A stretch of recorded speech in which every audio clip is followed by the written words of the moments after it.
জন্মদিন মানে কয় মাস 3-4 মাস আগে একবার পালন করেছে, কেক খাওয়ার ধান্দা আর কিছু না। আমি তো বুঝি ভেতরে গল্প কি।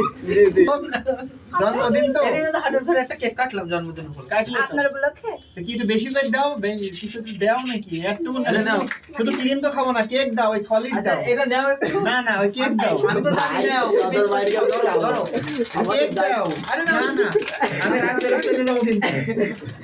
আস্তে না, ভাই কেক না এই যে এদিকে কেক আছে নাও না ওই ওখান থেকে খাবো। আরে আল্লাহ দেখবেন ভাই আচ্ছা আমার নিয়ে নাও। লোভে নিয়েছে। আচ্ছা নাও সরি। সে ভাই কো আমার তো সেইটাই যাচ্ছে। আরে না। না না এই চক্রান্ত এই মাইন্ড আরে আল্লাহ বিসমিল্লাহ। কেকটা খাওয়ার জন্য খুবই এটা ঠিক না। কেক খাতে দিয়া না। ভাই ওদিক তাকাও একটু ছোট করে রাখা করে না ভাই এটা পুরো নাও নাও দাঁড়া নাও ওরা বানাবাড়ি খাই দিবি এটা দাও হাতে ধরেন, হাতে ধরে। দাঁড়া এটা ঠিক না। নাই নাই ওরে সেই না